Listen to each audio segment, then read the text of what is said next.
गुरुर्ब्रह्मा गुरुर्विष्णू गुरुर्देवो महेश्वरः गुरुः साक्षात् परब्रह्म तस्मै श्री गुरवे नमः. हरि ओम तत्सत. दीप प्रकरणाला सुरुवात करायची आहे आणि दीप शब्दाचे अनेक अर्थ होतात. त्यामध्ये दीप शब्दाचा आपण एक पणती असा अर्थ घेऊ शकतो किंवा दिवा असा अर्थ घेऊ शकतो. दीप प्रकरणाचा विचार करताना आपण असं एक विधान करू शकतो की त्या दीपाच्या प्रकाशात मला दिसतं. मग सूर्यदीप असाही एक विचार येतो आणि सूर्याचा प्रकाश जो आहे त्याच्यामध्ये मला दिसतं, हा मुख्य विचार आपल्या पुढे येतो.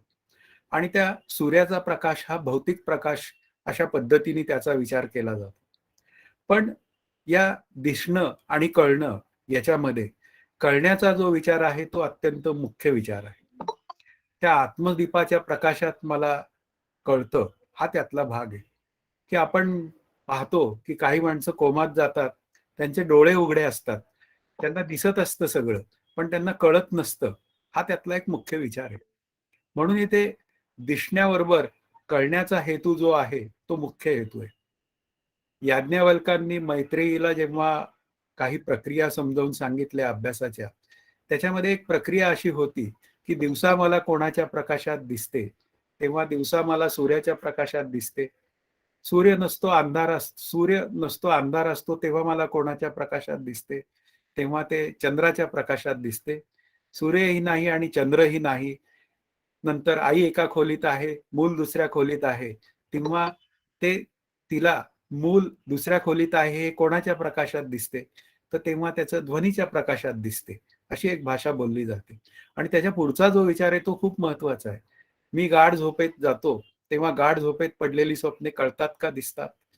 तर त्याचं उत्तर कळतात असं द्यावं लागतं, कारण दिसायला डोळे उघडे नसतात. मग गाढ झोपेत पडलेली स्वप्ने कोणाच्या प्रकाशात कळतात? मग ती आत्मप्रकाशात कळतात. तो आत्मप्रकाश म्हणजे ज्याच्या सत्तेवर ती सगळी स्वप्न मला कळतात, तो आत्मा मी आहे. अशा पद्धतीने ती प्रक्रिया पुढे पूर्ण करावी लागते. याचा अर्थ काय झाला की आपल्याला समजून घेताना कळणं हा जो भाग आहे तो फार महत्वाचा आहे. जेव्हा एखादं चिंतन मांडलं जातं, त्या चिंतनातही अशी एक भाषा बोलली जाते की मला हे छान कळलं, मला हे कळलं नाही, ते मला कळून घ्यायला पाहिजे. आणि कळण्याची जी काय जिज्ञासा आहे, ती जिज्ञासा पूर्ण करायची असेल तर मला या सर्व पदार्थांचं प्रकाशन हे आत्मप्रकाशात होतं. आणि आत्मप्रकाश आणि आत्मा या दोन वेगळ्या वस्तू नाहीये. आत्मा आणि आत्मप्रकाश हे एकरूपच आहेत हा विचार केला म्हणजे मग आपल्या दृष्टीने एखाद्या वेळी बोलताना आपण आत्मप्रकाशात मला दिसतं आणि ते आत्मा या अर्थाने बोललं गेलं तरी सुद्धा आपल्याला काही अडचणी याचा विचार येत नाही. मग असं जेव्हा आपल्याला कळून घेण्याचा जेव्हा विचार येतो त्यावेळी आपल्याला असं एक लक्षात येतं की कळून घेण्याची जी गोष्ट आहे ती माझ्यापेक्षा वेगळी आहे. अशी एक भाषा बोलली जाते. जेव्हा मला त्रिपुटीच्या स्वरूपात कळतं, जेव्हा एखादी समोर मला असलेला पदार्थ कळतो, तेव्हा मी म्हणतो की तो समोरचा पदार्थ मला कळला आणि मध्ये एक ज्ञानाची प्रक्रिया झाली. त्याला ज्ञाता ज्ञान नेय अशा त्रिपुटीचाही विचार बोलला जातो किंवा भेदाचा विचार आहे. तो जो पदार्थ ज्या अर्थी मला वेगळेपणाने कळतो त्या अर्थी तो पदार्थ माझ्यापेक्षा वेगळा आहे असंही बोललं जातं. आणि मग जेव्हा बोललं जातं की तो पदार्थ माझ्यापेक्षा वेगळा आहे, त्यावेळी आपल्याला 4 पॅरामीटर आपल्या समोर येतात. जीव, जगत, ईश्वर आणि ब्रह्म. हे नेहमी विचार करायचे जेव्हा विचार आपला अत्यंत सूक्ष्म रीतीने व्हावा अशी जेव्हा आपल्या अंतःकरणात इच्छा असते, तेव्हा आपला पदार्थ, आपला परमार्थ हा खूप नेमका आणि नेटका झाला पाहिजे. तो या 4 पॅरामीटर भोवतीच फिरला पाहिजे की जीवाने या जगात कर्म करायचंय, ते ईश्वराच्या आज्ञेनुसार करायचंय आणि ब्रह्मस्वरूपाशी एकरूप व्हायचंय. म्हणून इथे आपल्याला 2 पद्धती आपल्या पुढे येतात. एक सृष्टी निर्माण झालेली आहे आणि सृष्टी निर्माण झालेली आहे असं जेव्हा बोललं जातं तेव्हा मात्र आणखीन एक विचार पुढे येतो की त्या ब्रह्मस्वरूपाच्या सत्तेवर ही सृष्टी निर्माण झालेली आहे आणि ब्रह्म एकमेव अद्वितीय आहे आणि सृष्टीमध्ये मात्र अनेकत्व आहे. असे एक आपल्या पुढे विचार येतात. पण त्या अनेकत्वात एकत्वाचा विचार जो आहे तो आपल्याला करायचा आहे. आणि ह्या दीपाच्या प्रकरणातला तो मुख्य विचार आहे की अध्यारोप आणि अपवादाची भाषा आपल्या पुढे आणलेली आहे, की जे जे सगळं काही कल्पित असतं त्याला अध्यारोपाची भाषा म्हणतात. शंकराचार्यांनी जेव्हा मायावाद मांडायची वेळ आली तेव्हा त्यांनी काय केलं, की जे मुळात नाही ते त्यांनी स्वीकारलं. उदाहरणार्थ जग नावाची गोष्ट ही वास्तवात नाहीये, कल्पितात आहे. मग कल्पितामध्ये त्यांनी ते जग स्वीकारलं आणि ते जग स्वीकारून त्या जगाचं अस्तित्व स्वीकारून ते मूळ त्याचं जे आहे, म्हणजे ज्याच्या सत्तेवर हे जगत भासतं त्याला आपण अपवाद म्हणतो, म्हणजे ते आत्मस्वरूप म्हणतो. तर त्या ब्रह्मस्वरूपापर्यंत जायचं हे विचार मांडले. त्यांना मायावाद हा आपल्याला सांगायचा नाहीये. मुख्यत्वाने आपल्याला काय समजून सांगायचंय, की ज्याच्या सत्तेवर ही माया भासते, ते तत्व मी आहे. हे त्यांना सांगायचंय. पण ते सांगताना ते तत्व म्हणजे ब्रह्मतत्व हे एकमेव अद्वितीय असल्यामुळे ते वेगळेपणाने कळण्याची व्यवस्था नाहीये. मग ते वेगळेपणाने कळण्याची व्यवस्था नाहीये, तर ज्याच्यामुळे हे मला कळत नाही, ती गोष्ट दूर केली, की मला जे कळायचं आहे ते कळून जातं. आपल्याला पाण्या आणि शेवाळाचा दृष्टांत दिला जातो, तो केवळ यासाठीच दिला जातो, की त्या पाण्याला बाजूला करा, त्या शेवाळ्याला बाजूला करा आणि ते पाणी घ्या. पाणी नावाची गोष्ट ही अस्तित्वातच आहे. फक्त शेवाळ जे आहे तो जणू काही आल्यावर त्याचा आलेलं आवरण आहे, त्या आवरणाला बाजूला करा.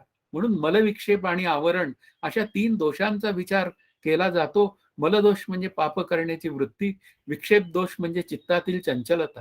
त्याच्यामुळे मी कोण आहे हे कळण्याची व्यवस्था बाजूला पडते आणि आवरण दोष जो आहे त्याला आत्मस्वरूपाचं अज्ञान आहे. म्हणून इथे आपल्याला पाप करण्याची वृत्ती घालवल्याशिवाय चित्त शुद्ध होत नाही.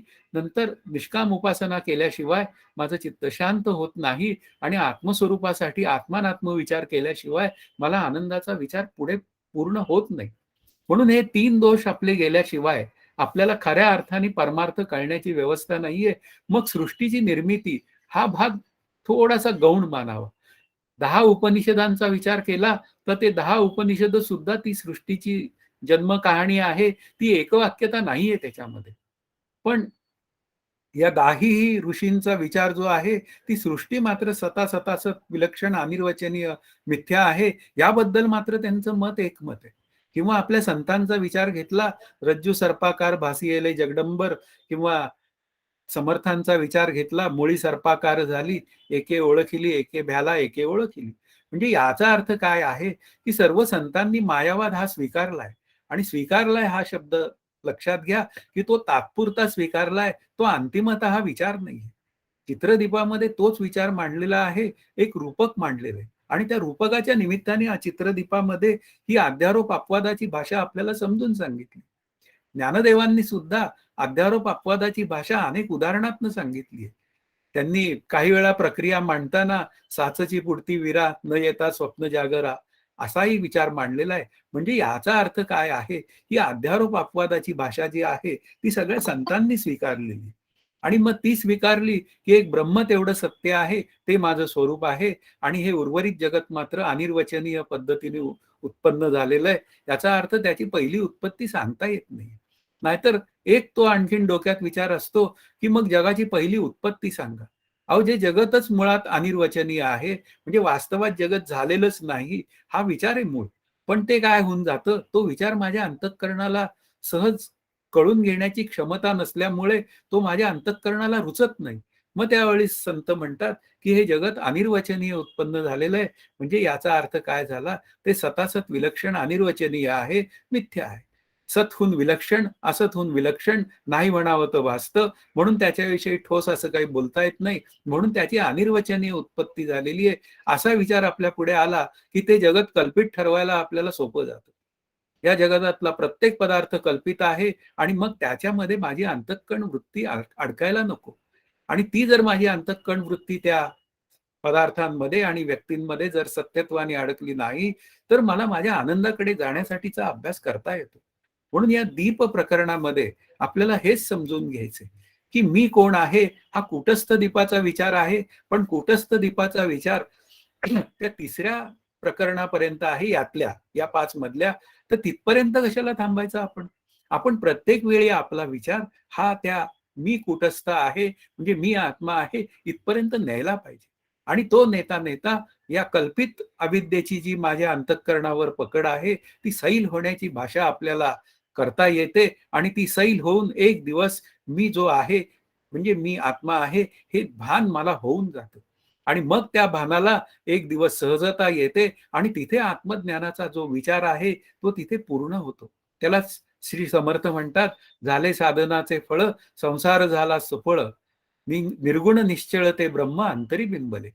म्हणजे जोपर्यंत निर्गुण निश्चळ निश्चळ रूपाने ते ब्रह्म माझ्या अंतरी बिंबत नाही, तोपर्यंत आपल्याला खऱ्या आनंदाचा अनुभव आला असं म्हणता येत नाही. म्हणून वृत्तीच्या स्तरावर आलेला आनंदाचा अनुभव हा आळूमाळू असतो, पण तरी सुद्धा तो काय कमी चांगला आहे का? की पदार्थांमध्ये असलेली सत्यत्व वृत्ती ती गेली निघून आणि वृत्तीच्या स्तरावर मला मी आनंदाचा ठेवा आहे हे कळलं, तर तिथून मी पुन्हा त्या आनंदरूपतेकडे जाण्याची व्यवस्था आहे. आणि ती जोपर्यंत पुन्हा सिद्ध होत नाही सहजता, तोपर्यंत मला अभ्यास करण्याची आवश्यकता आहे. आणि चित्रदीप एक्झॅक्टली आपल्याला अध्यारोप अपवादातनं मला माझ्या आनंदाची प्रक्रिया माझ्या पुढे उलगडून सांगतो.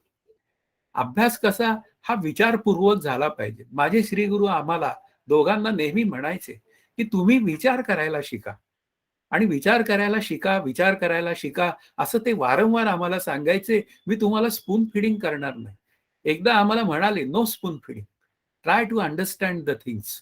तुम्ही ते शोधा, स्वतःला विचार करा थोडासा आणि विचार करण्याची क्षमता अंतःकरणात डेव्हलप करा.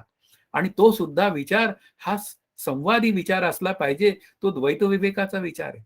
की तो संवादी विचार या शब्दाचा अर्थ संत श्री गुरु आणि त्यांनी लिहिलेल्या ग्रंथानुसारच असला पाहिजे.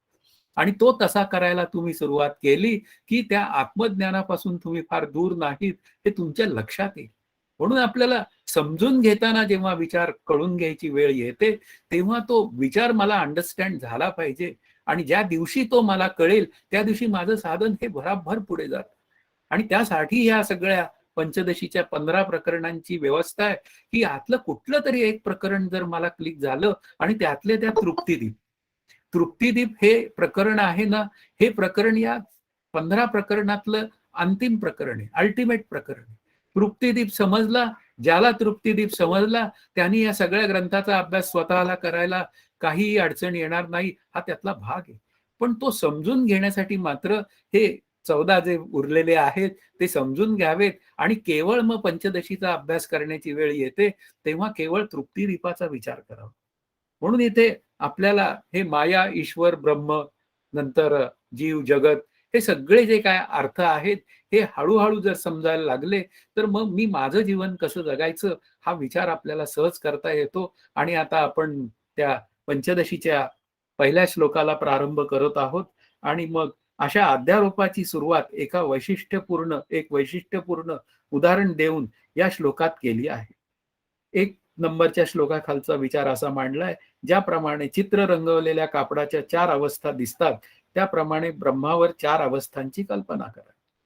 आता चित्रावर आपल्याला सुरुवात झाली अभ्यासाला आणि इथे एक रूपक तयार केलेलं आहे, की एक चित्र आपल्या समोर आपल्या पुढे मांडलेलं आहे आणि चित्र तयार करताना लागणारी जी प्रोसेस आहे ती आपल्या पुढे मांडली आहे. ती प्रोसेस त्या पुढच्या श्लोकांमधनं येणार आहे. मी तुम्हाला आत्ता सांगणार नाही.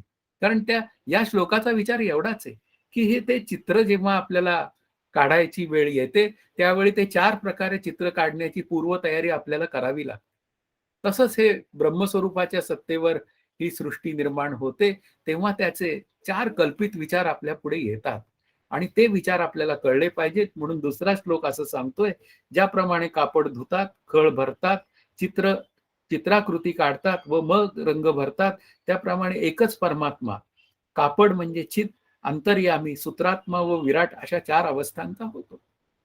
अगदी उदाहरण आणि पुन्हा दृष्टांत आणि त्या निमित्ताने येणारा द्राष्टांत हे दोन्ही सायमल्टेनियसली श्री पंचदशीकार चालवतायत. ते आपल्याला समजून घ्यावं लागेल, की कापड आधी धुवावं लागतं. पूर्वीची जी चित्र काढण्याची पद्धत होती त्यावेळी तो बोर्ड तयार करताना ते कापड वापरायचे आणि तो कापड आपल्याला ते धुवावं लागतं. ते स्वच्छ पांढरं स्वच्छ कापड करावं लागतं. मग त्याला खळ भरावी लागते. मग ती खळ कशाची आहे? ती काही वेळा तांदळाची असते केलेली. मग ती तांदूळ हा पांढरा असतो, स्वच्छ असतो. त्यामुळे तांदळाची खळ भरतात. मग ती कापड वाळवतात आणि वाळवल्यानंतर त्याच्यावर रेखाचित्र काढतात. म्हणजे पेन्सिलनी त्याच्यावर लाईन्स अशा मारतात आणि त्या निमित्ताने एक चित्र तयार करतात. आणि मग त्याच्यामध्ये रंग भरतात. अशा पद्धतीने या चित्राच्या 4 अवस्था आपल्या पुढे मांडलेल्या आहेत. तशाच या 4 कल्पित अवस्था आपल्या पुढे मांडलेल्या आहेत, की त्या चिद्रूप परमात्म्याच्या ठिकाणी. चिद्रूप म्हणजे काय? सतरूप आणि आनंदरूप. चिद्रूपामध्ये आनंदरूप आणि सतरूप हे प्रकरण घ्यायचंच आहे. सद्रूप, चिद्रूप आणि आनंदरूप अशा पद्धतीने जो परमात्मा आहे त्याच्या ठिकाणी हे 4 भाव तयार होतात. एक चित, एक अंतर्यामी, एक सूत्रात्मा आणि एक विराट. त्या 4 अवस्था ज्या तयार होतात त्या अवस्थांचा विचार इथे मांडलेला आहे. तो वेगळेपणाने त्या श्लोकात मांडलेला आहे. म्हणून आपण त्या श्लोकात गेल्यावर आपण तिथे करूया. मग त्याचं स्पष्टीकरण आता पुन्हा या कापडाचं जे स्पष्टीकरण आहे ते 3ऱ्या श्लोकाच्या निमित्ताने आपल्या पुढे आलेलं आहे आणि ते 4 प्रकारे आपल्या पुढे कापड येतं. त्यातली पहिली अवस्था आहे धौत अवस्था. कापडाचे स्वतःचे मूळचे शुद्ध स्वरूप म्हणजे ते पांढरं कापड ते धाग्यांनी बनवलेलं असतं कापसांच्या आणि कापूस अत्यंत पांढरा स्वच्छ असतो आणि त्या पांढऱ्या स्वच्छ कापसाचं धाग्यात रूपांतर करून ते कापड बनवलं जातं. ते मुळातच स्वच्छ आहे. त्यानंतर काय होऊन जातं त्याच्यावर खळ चढवली जाते. तांदळाची खळ चढवली जाते आणि मग ते कापडामध्ये जे काय बारीक बारीक होल्स असतात किंवा बारीक बारीक जे काय जागा ज्या असतात त्या भरल्या जातात आणि भरल्या गेल्यामुळं त्याच्यावर चित्र काढताना मुख्य मुद्दा आहे 3री जी अवस्था आहे त्या शाईनी चित्राचं रेखाटन करायचंय किंवा पेन्सिलीनी रेखाटन करायचंय. त्यातलं रेखाचित्र तयार करायचंय. ते रेखाचित्र तयार करताना त्याच्यामध्ये डिस्टन्स येत नाही. नाहीतर एखादी रेघ मारली तर ते जर का कापड जर का ओबडधोबड असेल तर त्याच्यामध्ये ती व्यवस्थितपणा तिथं दिसणार नाही चित्रांचा. चित्राचा सुबकपणा तिथे निघून जाईल आणि मग तिथे काय होऊन जातं त्या चित्रांना आपल्याला चित्र काढण्यापूर्वी 3री जी अवस्था आहे त्यात रेखाचित्र तयार करणे तो भाग आहे आणि मग 4था जो भाग आहे त्या रेखाचित्रांमध्ये आपण रंग भरायचे. कारण का कुठेही रंग भरल्याशिवाय रंगत येत नाही हा मुख्य विचार आहे. म्हणून ही जी काय कापडावरची जी काय 4 पद्धतींनी चित्राची प्रक्रिया सांगितली जाते तसंच सृष्टी निर्मितीच्या बाबतीत कल्पना आपल्याला करायची आहे आणि ती सृष्टी निर्मितीची कल्पना आपल्या डोक्यात एकदा पक्की करायची आहे. या प्रकारे आत्म्याच्या 4 अवस्था आहेत. वास्तवात आत्मा अवस्थातीत असताना आत्म्याच्या 4 अवस्था आहेत. हा 4थ्या श्लोकाचा जो विचार मांडलेला आहे त्यावेळी आत्मस्वरूपावर केलेला हा आरोप आहे. हा विचार लक्षात घ्यायचा. आत्मस्वरूपावर कितीही आरोप केले तरी सुद्धा आत्मस्वरूपाला काही फरक पडत नाही. पण आपल्यावर एखादा आरोप झाला म्हणजे जीवावर एखादा आरोप झाला तर जीव मात्र काही वेळा सत्यत्वानी वागणारा असेल तर तो काहीसा कामकोंडा होतो की वास्तवात मी जी गोष्ट केलेली नाही ती माझ्यावर आरोपित केली. अशा पद्धतीने तो काही वेळा अस्वस्थ होऊ शकतो. पण लक्षात घ्या आत्मस्वरूपावर कितीही अवस्थांतर जरी आपल्या पुढे मांडलं गेलं तरी सुद्धा त्या आत्मस्वरूपाला मात्र काही फरक पडत नाही. म्हणून 4थ्या श्लोकाचा अर्थ समजावून सांगताना एक गोष्ट मांडली गेलेली आहे की चित म्हणजे परमात्मा स्वतः. आता ते चित तत्व जे आहे ते सांगितलंय ते पांढऱ्या कापडाच्या रूपकाच्या निमित्ताने सांगितलंय. म्हणजे आपण जो त्या कापडाचा विचार केलेला आहे पांढऱ्या स्वच्छ तर त्याचा विचार त्या चिद्रूप परमात्म्याशी जोडलेला आहे. दृष्टांताचा विचार करताना एक गोष्ट लक्षात घ्यायची की दृष्टांत नेहमी एकदिशी असतो. तो नेहमी मर्यादित असतो की तुम्ही म्हणाल मला की कापड कसं आहे सावयव साकार आहे आणि परमात्मा निरवयव निराकार आहे. पण हे समजून घेण्यापुरता विचार आहे. एकदा का ते समजून घेतलं की पुढे मग तो केवळ कल्पनेच्या स्तरावर ऍब्स्ट्रॅक्ट विचार हा आपल्या पुढे येतो आणि तोच खरा समजून घेण्याचा विचार आहे. म्हणून इथे आता जी पूर्वतयारी चालली आहे ती केवळ समजून घेण्यापुरती चाललेली आहे. म्हणून चित म्हणजे परमात्मा स्वतः की जो निरपेक्ष निरवयव निराकार आहे तो स्वतः त्या पांढऱ्या कापडाशी त्याची काय केलेली आहे जणू काही तुलना केलेली आहे.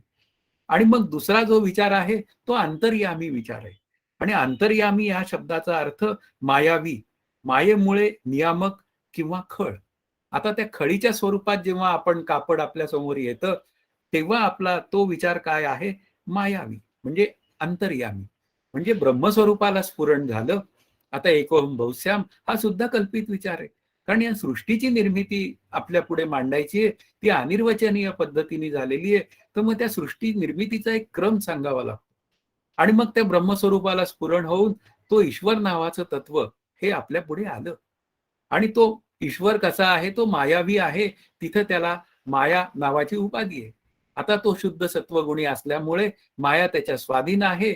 म्हणून मुख्य विचार काय आहे, म्हणून तो या सृष्टीचा नियामक आहे. तो काय करतो, तो या सृष्टीला निर्माण करतो. अशा पद्धतीने बोललं गेलेलं आहे.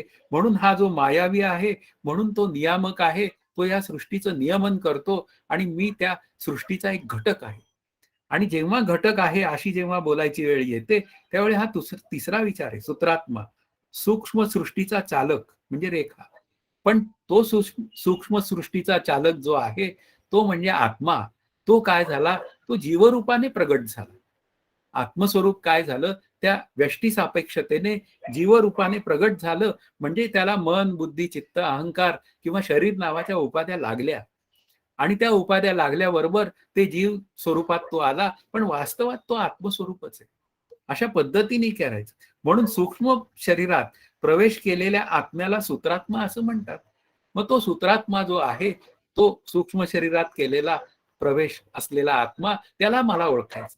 आपल्याला त्या प्रथमतः जो विचार आहे, तो त्या सूत्रात्म्याला मी तो आत्मा आहे या पद्धतीने ओळखायचंय. पण ते ओळखताना मला मात्र या मायावी ईश्वराच्या, म्हणजे या अंतर्यामी ईश्वराच्या ज्या सगळ्या आज्ञा आहेत, म्हणजे माझ्या अंतःकरणात तो सहजच आहे आणि तो माझ्या अंतःकरणात राहून तो माझं नियमन करीत असतो. मला तो प्रत्येक वेळी सूचना देत असतो, पण सूचना देऊन मी जेव्हा त्याच्या सूचनेचा अव्यय करतो, तेव्हा मला काहीतरी विपरीत फळ भोगावं लागतं. आणि त्याच्या सूचनेचा आदर करून मी जर का माझं जीवन जगलं, तर मला मात्र माझ्या आनंदाकडे जाण्याची एक व्यवस्था तयार करता येते. अभ्यास करताना नेहमी लक्षात ठेवायचंय की त्या ईश्वराच्या आज्ञा पाळायच्या, त्यांनी नियम जे घालून दिलेत त्या नियमात मी माझं जीवन जगायचंय. आणि मग चौथा जो विचार आहे, विराट म्हणजे स्थूल सृष्टी रूप रंग या शब्दाचा अर्थ ते जगत. ही जी काय सृष्टी आहे ती आपल्या पुढे निर्माण होते आणि मग ती जी काय पंचीकरण झाल्यानंतरची जी काय सृष्टी आहे, ती सृष्टी आपल्या पुढे दिसते आणि त्या सृष्टीचा एक घटक मी जीवरूपाने आहे. मला त्या ईश्वराच्या आज्ञा पाळायच्या आहेत, कारण तो नियामक आहे, मी नियम्य आहे, मी त्याच्या नियमात जगायचंय आणि मला माझ्या स्वरूपाशी एकरूप व्हायचंय. अशी एक आपली अभ्यासाची एक घडी तयार होते. मग मी माझ्या स्वरूपामध्ये प्रवेश करण्यासाठी, आता प्रवेश शब्दाचा अर्थ मी माझं स्वरूप कळून घेण्यासाठी, मग त्याच्यामध्ये अडचण काय आहे? अडचण आहे ती आपण मगाशीच विचार केलाय, ती मलविक्षेप आणि आवरण या 3 दोषांची अडचण आहे. वास्तवात मूळचा परमात्मा जो आहे तो स्वच्छ आहे. त्याच्या ठिकाणी कुठलेच दोष नाहीत. पण त्या स्वच्छ परमात्म्याला मी जाणू शकत नाही, कारण मी अज्ञानी आहे. आणि तो ईश्वर सहजच जाणतो, कारण तो शुद्ध आहे. म्हणून आपल्याला समजून घ्यायचंय की मला काय करायचं आहे, की या 3 दोषांची निवृत्ती करायची. परमार्थामध्ये या 3 दोषांची निवृत्ती किंवा आपल्याला 5 भ्रांतींची निवृत्ती असा जो विचार मांडला जातो, तो फार महत्वाचा आहे. निष्काम कर्मोपासनेशिवाय आपल्याला त्या आनंदाकडे जाण्यासाठी काही बुद्धी सुचायचं कारणच नाही. पण लक्षात घ्या, निष्काम कर्मोपासना करता करता मला माझ्या बुद्धीची मशागतच करावी लागते आणि या 5 भ्रांतीतनं सुटावं लागतं. माझा परमार्थ हा 5 भ्रांतींचा विचार करण्या इतपत तो छोटा झाला पाहिजे. माझं अंतःकरण वृत्ती केवळ भ्रांतिमय वृत्ती माझी अंतःकरण आहे का नाही हा विचार करणारी झाली पाहिजे. आणि ज्या दिवशी ती भ्रांती निवृत्त होईल, जेणे भ्रांतीपासून हिरतले गुरुवाक्य मन धुतले, मग आत्मस्वरूपी घातले रोवून या. मग मी सहजच माझ्या आनंदाशी एकरूप होईल. म्हणून सतत माझ्या मी अंतःकरणात मी माझ्यावर लक्ष ठेवणं हा मुख्य आपल्या अभ्यासाचा विचार आहे. म्हणून आपली जी स्वच्छता आहे, की आपण प्रत्येक वेळी काय आहे, मला स्वच्छ लागतं. अन्न सुद्धा स्वच्छ पाहिजे, पाणी सुद्धा प्युअर पाहिजे. मग सगळ्या गोष्टी प्युअर पाहिजे, तर माझं जे स्वरूप आहे ते प्युअर आहे, प्युअर फॉर्म मध्ये आहे. फॉर्म शब्द हा आला सापेक्षित या अशुद्ध फॉर्मच्या निमित्ताने आला. मग तो प्युअरनेस जो आहे माझ्या अंतःकरणातला, तो मला कळला पाहिजे. आणि तो जर कळून घ्यायचा असेल, तर मला मात्र माझ्या अभ्यासाचा विचार केला पाहिजे. मग आता या कापडावरील चित्रांचा विचार हा 5व्या श्लोकाचा विचार. कापडावरील चित्रांप्रमाणे ब्रह्मदेवापासून अत्यंत सूक्ष्म जीवापर्यंत प्राणी व अचेतन पदार्थ श्रेष्ठ व कनिष्ठपणे राहतात. म्हणजे या चित्रांमध्ये तो 6व्या श्लोकात विचार येणार आहे, त्यावेळी मी ते चित्र जास्त स्पष्ट करण्याचा प्रयत्न करील. पण आत्ता जो 5व्या श्लोकाचा विषय आहे, तो या ब्रह्मदेवानी सृष्टी निर्माण केली. मुख्य विचार जो आहे, ब्रह्मस्वरूपाला स्फुरण झालं, ईश्वर झाला, तोच ईश्वर ब्रह्मदेव झाला आणि त्या ब्रह्मदेवानी ही सृष्टी निर्माण केली. आता सृष्टी निर्माण करताना त्यांनी जगातले सगळे पदार्थ निर्माण केले. मग काही पदार्थ त्यांनी जड अचेतन ठेवले, काही जड चेतनाचा संघात असलेले. जीवरूपाने भासणारे माझ्यासारखे काही मनुष्य प्राणी. मुख्य विचार काय आहे, मनुष्य प्राणी आहेत आणि काही मात्र काय आहे, भोगजनितली प्राणी. अशा पद्धतीने त्यांनी सगळी सृष्टी निर्माण केली. पण ती निर्माण केली या शब्दामध्येच कल्पितता आहे. कारण ब्रह्म एकमेव अद्वितीय असून ते निर्माण झालेलं नाहीये. आणि जे जे काही निर्माण झालेलं असतं ते ते कल्पित असतं, म्हणून ते मिथ्या असतं, म्हणून ते अनिर्वचनीय असतं. असे जर का आपल्या अंतःकरणात विचार तयार झाले, तर माझं शरीर सुद्धा कल्पित आहे आणि ते जर कल्पित असेल, तर त्या निमित्ताने मी माझ्या शरीरावर असलेलं माझं जे काय अनावश्यक प्रेम आहे, ते मला दूर केलं पाहिजे. व्यायाम करून शरीर छान ठेवलं पाहिजे, पण ते कशासाठी? देह परमार्थ लाविले तरीच याचे सार्थक झाले, नाही तर व्यर्थ गेले नाना आगाते मृत्यूपंथे. म्हणून ही शरीराची सुदृढता जी आहे ती केवळ आपल्याला आनंदासाठी आहे. व्यावहारिक सत्तेत आपल्याला नोकरी धंदा वगैरे सगळं करायचंय, ते केवळ व्यावहारिक जीवन चालवण्यासाठी. पण खरी ओढ जी माझी आहे ती आनंदाकडे जाण्याची आहे. म्हणून इथे काय आहे, पशु पक्षी मनुष्य प्राणी हे सगळे निर्माण केले. पण पशु पक्ष्यांना काही मोक्षाचा अधिकार त्या ब्रह्मदेवाने दिला नाही आणि मग त्यांनी कोणाला दिला, तर मनुष्य प्राण्याला दिला. आणि आपण आज मनुष्य प्राणी आहोत. मग हा जर का विचार असेल, तर मला जीवनमुक्त होण्याशिवाय काय पर्याय? मग अशा पद्धतीने त्या चित्रामधला जो विचार आहे तो इथे पूर्ण होतो, की त्या चित्रामध्ये ती जमीनही दाखवतात, ती जड अचेतन आहे, ती विहीरही दाखवतात, ती जड अचेतन आहे आणि मग त्यावर माणसं दाखवतात, काही पशु प्राणी दाखवतात, तेही जड आणि चेतनाचा संघात आहे आणि हे सगळं जण आपलं जीवन हे त्या पद्धतीने जसं तो जगायचं असतं तशा पद्धतीने तो जगत असतो. आणि मग आता पुढे हा 6वा-7वा श्लोक असं सांगतो, चित्रात माणसे काढलेली असतात, त्यांच्यावर निरनिराळ्या वस्त्रांचे आभास निर्माण केले जातात. ही वस्त्रे व चित्राचे कापड एकच असतात. त्याप्रमाणे चैतन्यावर कल्पना केलेल्या देवादी देहधाऱ्यांचे जीव या नावाने वेगळे वेगळे चिदाभास तयार होतात. हे जीव नाना प्रकारची शरीरे घेऊन जन्ममरणे भोगतात.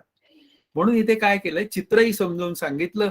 आणि मग आपल्याला लहानपणी चित्र समजावून सांगताना एक विचार लक्षात घ्या, की आपल्या पुढे एक जेव्हा आपण 4थी-5वीत असताना किंवा 2री-3रीत असताना चित्र काढायचो आणि त्या चित्रांमध्ये आपण ते असे 3 डोंगर काढायचो, मध्ये एक सूर्य काढायचो आणि मग एक शेतकरी काढायचो, तो शेती करताना दाखवायचा आणि त्याच्या ठिकाणी मग काही विहीर, नंतर शेती हिरव्या गार रंगाची दाखवायची आणि दुसऱ्या एका बाजूला बाजारपेठ दाखवायची. त्या बाजारपेठेमध्ये काही जण विक्रेते असतात, काही जण तिथे विकत घ्यायला आलेले असतात. अशा पद्धतीने ती एक सृष्टी आपल्या पुढे मांडली जाते. आणि ती सृष्टी जेव्हा आपल्या पुढे मांडली जाते, तेव्हा लक्षात घ्या, की त्या सृष्टीचा विचार करण्यासाठी ती आपल्या पुढे मांडली गेलेली आहे, चित्ररूपांमध्ये. म्हणून चित्रात माणसं काढलेली असतात, ती माणसं चेतन आहेत, असा आपला विचार होऊन जातो.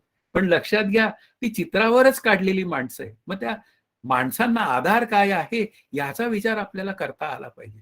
पण होतं काय, मी त्या आधारापासून बाजूला जातो आणि बाजूला गेल्यानंतर मी तो विचारच करू शकत नाही. म्हणून इथे निरनिराळ्या वस्त्रांचे पण आभास तयार केले जातात. आता काही जण बाजारात आलेले असतात, ते कसे असतात, तर काही जण श्रीमंत असतात, काही जण गरीब असतात. काही जणांचे कपडे भरजरी असतात, काही जणांचे कपडे लोकल ब्रँडचे असतात. आत्ताच्या भाषेत बोलायची वेळ आली तर लोकल ब्रँडचे कपडे असू शकतात किंवा पुन्हा भरजरी म्हटलं तर हेमंड क्वालिटीचे असू शकतात. म्हणजे इथे काय आहे, हे सगळे त्या चित्रावर झालेले आभासच आहे. आणि ते सगळे आभास कसे आहेत, ते काल्पनिक आहेत. तसेच काय झालं, त्या ब्रह्मस्वरूपाच्या सत्तेवर हे सगळे आभास निर्माण झाले. हे भेदमय सृष्टीचे आभास निर्माण झाले आणि ते भेदमय सृष्टीचे आभास निर्माण झाल्यानंतर ती भेदमय सृष्टी मला सत्य वाटायला लागली आणि मग त्या सृष्टीमध्ये मी आसक्त झालो.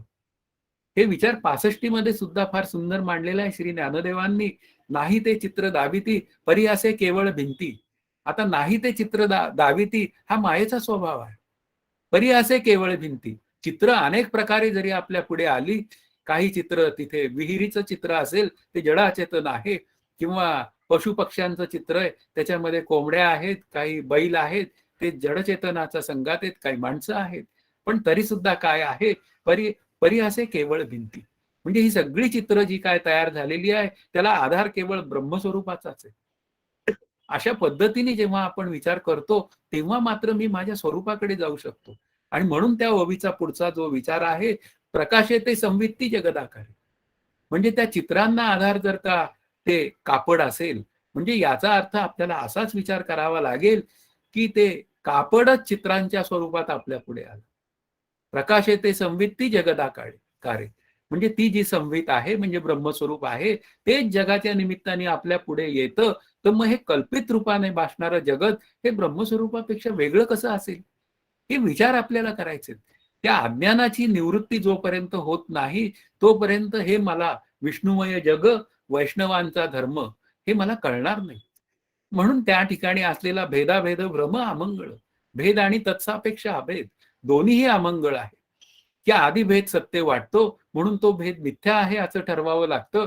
आणि मिथ्या भेदातनं मग मला कळतं की ही सगळी सृष्टी ब्रह्मस्वरूपाकार आहे. आता ते कळल्यानंतरही त्या कळण्याला सहजता आली की मग खऱ्या अर्थाने अभ्यास पूर्ण होतो. म्हणून याला सृष्टीच्या अधिष्ठानाचा विचार करायची जेव्हा वेळ येते तेव्हा सृष्टीचा अधिष्ठान ब्रह्म आहे असा विचार करावा लागतो. पण त्या सृष्टीच्या चित्रातला एक मुख्य भाग आहे तो जीव. तो मात्र या सृष्टीला सत्यत्व देतो आणि मग त्या जन्ममरणांच्या चक्रात अडकतो. आणि जर का त्या सृष्टीतल्या जन्ममरणांच्या फेऱ्यातनं जर मला बाजूला पडायचं असेल तर संत श्री गुरु यांना शरण गेल्याशिवाय काही पर्याय नाही. म्हणून भ्रमामुळे संसार आत्म्याचा वाटतो हा 8व्या श्लोकाचा विचार आहे.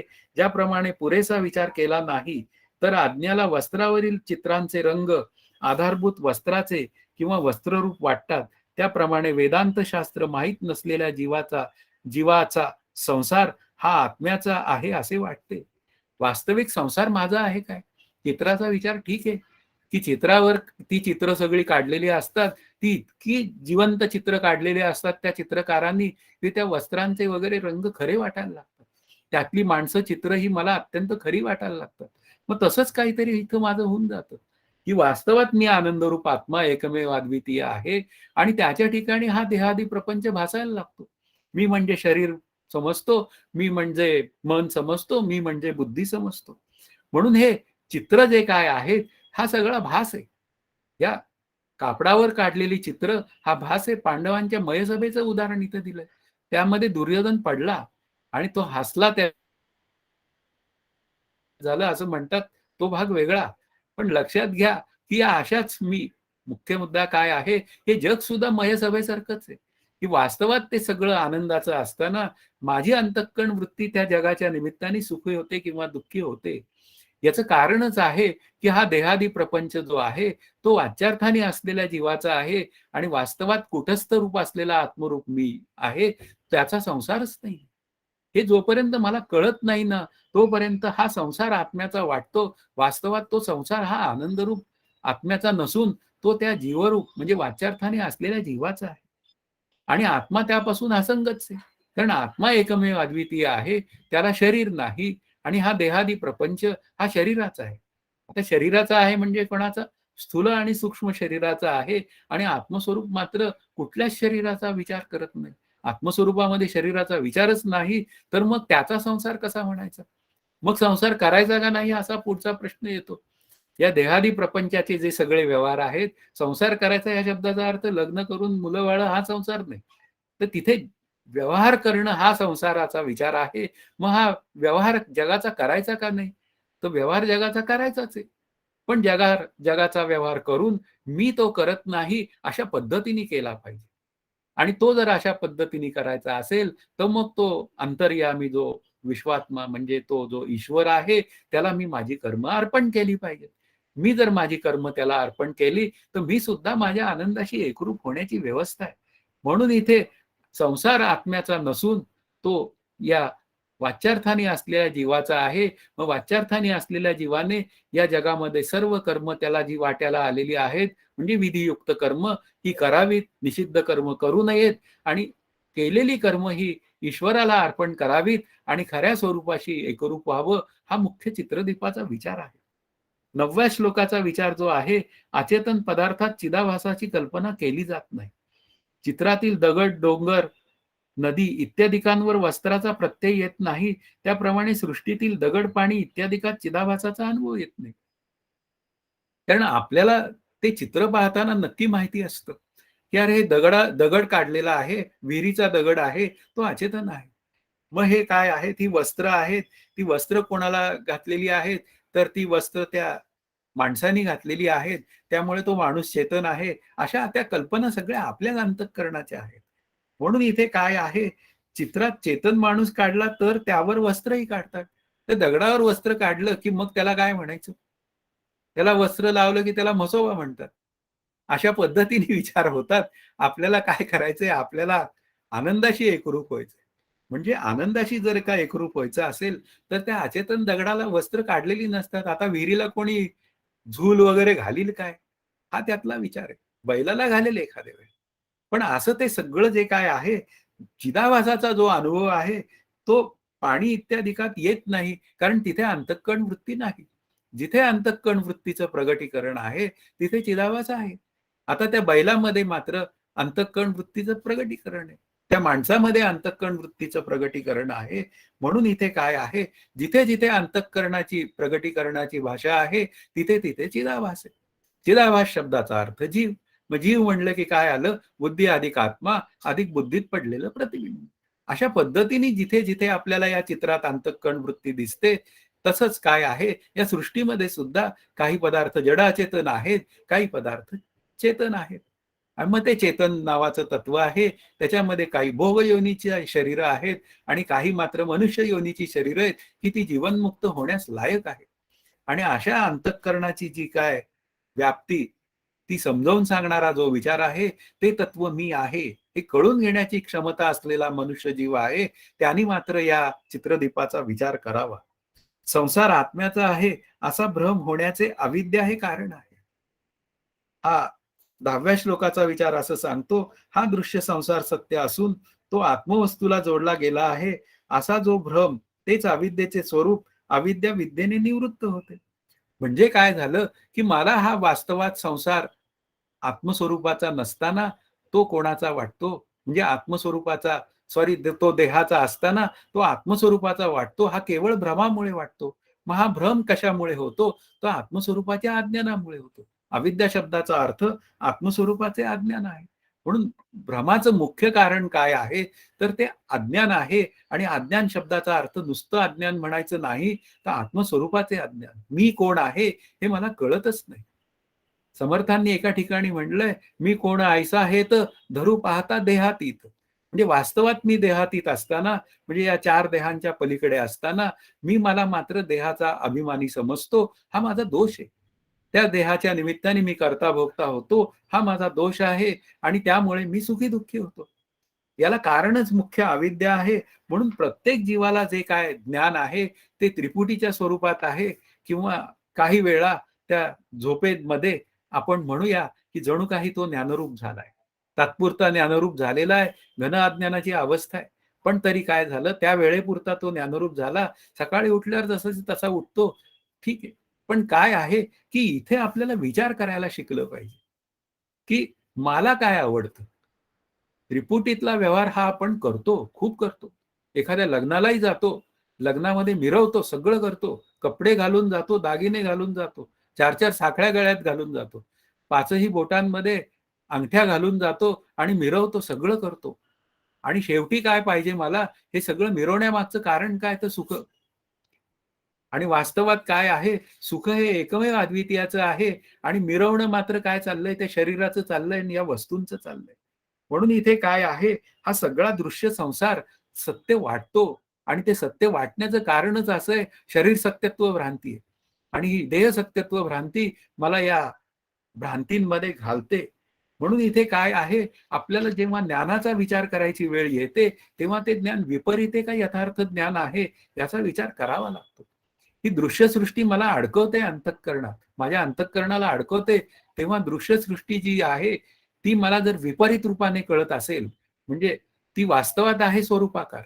कारण शेवटी कार्यकारण भावाचा जेव्हा विचार करायची वेळ येते, तेव्हा कारण आणि कार्य या दोघांमध्ये संबंध आहे, की त्या पदार्थांमागचा जो विचार आहे तो कार्यरूपाने असणारा, तो कारणाशिवाय आपल्याला करता येत नाही. जेव्हा एखादी खुर्ची आहे आपल्या पुढे म्हणतो, तेव्हा ती लाकडाची असते. लाकूड हे त्याचं कारण आहे.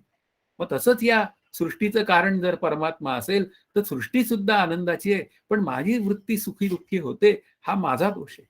म्हणून इथे काय आहे, प्रतिबंध काय आहे, त्या दृश्य सृष्टीकडनं प्रतिबंध नाहीये. त्या दृश्य सृष्टीमध्ये माझी अंतःकरण वृत्ती व्यस्त होते आणि ती व्यस्त झाल्यानंतर ती सुखी दुःखी होते. म्हणून परमार्थ हा कशाचा आहे? जिथं बिघाड तिथे दुरुस्ती. अंतःकरणात बिघाड आहे तर अंतःकरणातच दुरुस्ती केली पाहिजे. म्हणून इथे काय आहे, या सृष्टीचं उपादान कारण काय आहे, ती माया म्हणजे ईश्वर आहे. मग ते ईश्वराचंही अधिष्ठान ब्रह्म आहे. याचा अर्थ अल्टिमेट कारण काय आहे? कार्यकारणातीत असलेलं ब्रह्म आपल्याला अध्यस्त रूपाने ते कारण आहे असं बोलता येतं. म्हणून हे कार्यकारणातीत असलेलं ब्रह्म हेच खरं त्या जीवसृष्टीच्या कार्याला कारणीभूत आहे. म्हणजे तेच अधिष्ठान आहे आणि तेच माझं स्वरूप आहे. आणि ते स्वरूप मला कळायला पाहिजे. हा विचार जो आहे तो या 10व्या श्लोकाचा विचार आहे. 11वा श्लोक असं सांगतोय, विद्येचे स्वरूप व प्राप्तीचे साधन. संसार चिदाभासरूप जीवाचा आहे, आत्म्याचा नाही असा जो बोध ती विद्या होय. विचाराने ती प्राप्त होते. म्हणजे हा संसार जो आहे तो जीवाचा आहे. मग कोणत्या जीवाचा आहे? तो वाच्यार्थाने असलेल्या जीवाचा आहे. तो कर्म करणाऱ्या जीवाचा आहे. देहादी प्रपंच हा कर्म करणाऱ्या जीवाचा आहे. त्यांनी ती कर्म करावीत. पण कर्म कशी करावीत? तर पुन्हा ती त्या स्वरूपाकडे जाणारी करावीत. या शब्दाचा अर्थ अत्यंत शुद्ध मनाने करावीत आणि शुद्ध हेतू ठेवून करावीत. मग माझी अंतःकरण वृत्ती सहजच शांत राहते आणि मग त्या शांत अंतःकरण वृत्तीत आपल्याला भगवंत म्हणतो की मी त्याला बुद्धियोग देतो. अशा पद्धतीने ह्या सगळ्या साधनेच्या ज्या सगळ्या प्रक्रिया आहेत त्या हळूहळू पुढे जात असतात. म्हणून जी विद्या आपल्याला ब्रह्मतत्वाला जाणून घेण्यासाठी मदत करते, म्हणजेच काय, ती भ्रांतीपासून माझी मुक्तता करते. म्हणून इथे ती मुक्तता करणारी जी काय विद्या आहे ती ब्रह्मविद्या आहे. अनेक विद्या आहेत या जगामध्ये आणि त्या खूप विद्या आहेत, पण त्या मला मुक्त करत नाही. पण ती जी ब्रह्मविद्या आहे, ती अद्वैत तत्वज्ञान सांगणारी विद्या आहे. ती विद्या मला एकच सांगते, की हा देहादी प्रपंच वाच्यार्थाने असलेल्या जीवाचा आहे, लक्षार्थाने असलेल्या कुटस्थरूप आत्मस्वरूपाचा नाही. आणि तो आत्मा मी आहे. म्हणून मला समजूनच घ्यायचंय, की हा संसार माझा नाही. पांडुरंगाला काय म्हणालेले आहेत, हा संसार तुम्हा कहीच नाही. तुम्ही उपाधी वेगळे सदा निर्विकार, संसार तुम्हा कधीच नाही. म्हणजे तुम्हाला संसार कधीच नाही आणि त्या पांडुरंगाचा मी अवतार आहे. कारण तो पांडुरंग आणि मी दोघांमध्ये काय आहे, वाच्यार्थाने अंशांशी भाव आहे. ईश्वर रूपाने तो पांडुरंग माझ्या अंतःकरणामध्ये आहे. याचा अर्थ काय झाला, तोच पांडुरंग माझ्यामध्ये पण आहे. म्हणजेच मी पांडुरंग रूप आहे आणि तोच पांडुरंग लक्षार्थाने ब्रह्मस्वरूप आहे. मग असं जर का असेल तर तो आणि मी वेगळा कुठे? आता मी त्याचा वंशज, तो कायम आनंदात आणि मी कायम दुःखात किंवा सुखात. अशा पद्धतीने चालत नाही. म्हणून मला ब्रह्मविद्येचा विचार हा केलाच पाहिजे. म्हणून बुद्धीचे धर्म आत्मस्वरूपावर घालू नये. आणि बुद्धीचे धर्म जेव्हा आत्मस्वरूपावर घालतो तेव्हा संघ भ्रांती आहे. बुद्धीचे धर्म आत्मस्वरूपावर घातले की संघ झाला. वास्तवात आत्मा चेतन आहे आणि बुद्धी जड अचेतन आहे. तेज तत्वाची आहे. दोघांचा संघ होण्याचं शक्यच नाहीये. पण कल्पित रूपाने संघ झालेला आहे, तो वास्तवात नाही. मग मी काय करावं? मी बुद्धीचे धर्म आत्मस्वरूपावर घालू नये. पण तरी पण समर्थ म्हणतात, बुद्धी दे रघुनायका. ते केवळ अज्ञान निवृत्तीसाठी सत्वगुणाची बुद्धी मागतात. आणि ती बुद्धी जर मला प्राप्त झाली तर मी माझ्या स्वरूपाकडे जाण्याला लागतो. म्हणून इथे काय आहे, त्या बुद्धीला आणि आत्म्याला वेगळं करायचंय. आणि वेगळं करायचं असेल तर मग बुद्धीच ठरवते, मी शरीर आहे, मी कर्ता आहे, मी भोक्ता आहे. मग आता बुद्धीने ते ठरवणं बंद करायचं, की मी करता म्हणायचं नाही. मग प्रत्येक वेळी कर्तेपद कोणाला द्यायचं? मग श्रीगुरूंना द्या. त्यांना काही फरक पडत नाही, कारण ते ब्रह्मस्वरूपाशी एकरूप आहे आणि ते सुद्धा वाच्यार्थाने ईश्वरच आहे. ते ईश्वराच्या सत्तेत ढवळाढवळ करत नाहीत, हा भाग वेगळा. पण वाच्यार्थाने ते सुद्धा ईश्वरच आहेत. मग अशा पद्धतीने ते मला सद्गुरू खूप उपयोगाला येतात. त्यांना कर्म अर्पण करता येतं किंवा ईश्वराला करा, आपल्या आवडत्या दैवताला करा, पण स्वतः करता होऊ नका. ज्या दिवशी मी करता होणार नाही त्या क्षणी मी अकर्ता असे. म्हणून इथे काय आहे, प्रत्येक वेळी आपल्याला समजून घेतलं पाहिजे की हे सगळे धर्म कोणाचे आहेत, ते बुद्धीचे आहेत आणि त्या बुद्धीचा त्या आत्मस्वरूपाची जो संबंध आहे तो अध्यासिक संबंध आहे, म्हणजे कल्पित संबंध आहे. आणि मग अशा पद्धतीने कल्पित संबंध जर साजरा केला आणि कोणी मला जर निर्बुद्ध म्हणलं तर आपण ते शांतपणाने स्वीकारावं. अगदी मान्य आहे. मला एकदा अभ्यास करून कळतच नाही. मी माझ्या श्रीगुरूंना कबूल केलं होतं. मग ते म्हणाले, "तुला कितव्यांदा कळतं?" हा त्यांचा पुढचा प्रश्न मला होता. मी म्हणालो त्यांना, "मला 4-5 वेळा वाचल्यावर कळतं." "मग 4-5 वेळा वाच. तुला पुढे कळेल काय आहे ते." आणि हळू असं लक्षात यायला झालं, की ती बुद्धी 4-5 वेळा वाचून मग नंतर ते 1 अन् 2 वेळात लक्षात यायला लागलं. याचा अर्थ काय झाला, ती अशुद्ध बुद्धी, विचार जो आहे, ती राजस आणि तामस असलेली अशुद्ध बुद्धी ती सत्वगुणाची झाली वाचून चांगलं कर्म करून आणि मग हे सिद्धांत हळू समजायला लागले. सिद्धांत आपल्याला अनुभवाच्या स्तरावर कळले पाहिजेत, पण त्याच्या आधी ते शब्दांच्या स्तरावर कळतात. आणि असं दोन्हींचं कळणं घडत जातं आणि मग त्यातनं खऱ्या आनंदाचा लाभ मला होत जातो. म्हणून हा संसार धर्म जो आहे, तो त्या चिदाभासाचा आहे, म्हणजे जीवाचा आहे, म्हणजे वाच्यार्थाने असलेल्या जीवाचा आहे. ते एकमेव आत्मस्वरूप मीचा नाही, एवढा विचार आपल्याला पक्का करावा लागेल. आता अशा विचारांचं काय फळ मिळतं, हा 12व्या श्लोकाचा विचार आहे. म्हणून जगत, जीव व परमात्मा यांचा सतत विचार करावा. जीवभाव व जगत भावाचा बात केला असता आत्मा तेवढा उरतो. आपल्याला समजूनच घ्यायला पाहिजे, की या 3च पॅरामीटरचा सतत विचार करावा. जगत, जीव आणि परमात्मा. जगत कसं आहे? ते जड अचेतन आहे म्हणून ते मिथ्या आहे. म्हणून ते बाधयोग्य आहे. जीव कसा आहे? वाच्यार्थाने कर्म करणारा आहे, लक्षार्थाने ब्रह्मरूप आहे. अशा पद्धतीने विचार करायला गेला आणि तो परमात्मा मी आहे. मग असा जर विचार मी सतत करत गेलो, तर मग काय होऊन जाईल? ते जगत मिथ्या ठरेल आणि एक दिवस माझ्या अज्ञानाची निवृत्ती होईल. म्हणून ही मिथ्यत्वाची जी काय सगळी लक्षणं आहेत ती समजून घ्यावी. स्वाश्रया स्वविषया ही लक्षणं आहेत. स्वाश्रया म्हणजे स्वच्या आश्रयाने राहते, ही माया नावाचं तत्व आहे, ते स्वच्या आश्रयाने राहतं आणि स्वविषया स्वलाच विषय करतं. आणि स्वला विषय केल्यामुळे आपला फायदा आहे का तोटा आहे विचार करा ना. आता स्वला विषय करते माया आणि स्वविषयी बोलते ना. तो आत्मा सच्चिदानंद रूप आहे. ही जी अक्षरं जी आहेत ती कोणाच्या स्वरूपात आहे? ती मायेच्या स्वरूपात आहेत. आता त्या स्वविषयी बोलल्यामुळे माझा परमार्थ सोपा झाला. आता ही जी माया देवी आहे ती श्री गुरूंच्या मुखातनं तत्वमसीचं चिंतन सांगते. अर्थात ती सांगते ते माझ्या फायद्याचं आहे की नाही. म्हणून स्वविषयामध्ये ती सतत ती बुडवणारी माया असाच का विचार करावा? मी मला तरुण देणाऱ्या मायेचा विचार करावा. म्हणून स्वाश्रया स्वविषया नंतर ज्ञान निवर्त्य, ज्ञानाने निवृत्त होणारी. म्हणजे ज्यावेळी मला आत्मस्वरूपाचं ज्ञान होतं त्यावेळी ती निवृत्त होते. म्हणजे अज्ञानाची निवृत्ती इज इक्वल टू त्या क्षणी परमार्थाची प्राप्ती. किंवा आणखीन एक प्रतीती मात्र सत्तावा. जोपर्यंत सर्प भासतो तोपर्यंत त्या सर्पाचं अस्तित्व आहे. जोपर्यंत जगत सत्यत्वाने भासतं तोपर्यंत जगताचं अस्तित्व आहे. जग बाधित झालं की सर्व जगत कसं आहे? ते ब्रह्मस्वरूपाकारच आहे. अशा पद्धतीने जर का आपले विचार बदलत गेले तर माया सत्सतासत विलक्षण अनिर्वचनीय मिथ्या हाही विचार आपल्याला करता येईल.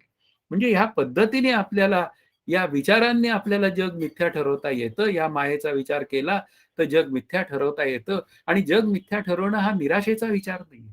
कारण माया नावाचं तत्व केवळ ती निवृत्त करण्यासाठी स्वीकारलेलं आहे आणि ती निवृत्त झाली की मला माझ्या आनंदाचा अनुभव येतो. असे विचार जर आपले पक्के होत गेले तर आपल्याला या मायावाद म्हणजे निराशावाद नाही हे लक्षात येतं. मायेमध्ये आपल्याला काय की प्रत्येक वेळा काय काही जणांनी म्हटलंय की नाही मायावाद म्हणजे निराशावाद आहे. अरे पण त्यांना काय कळतंय? कारण ज्यांना अद्वैत तत्वज्ञानाचा विचारच करायचा नाही त्यांनी काहीही बोलावं.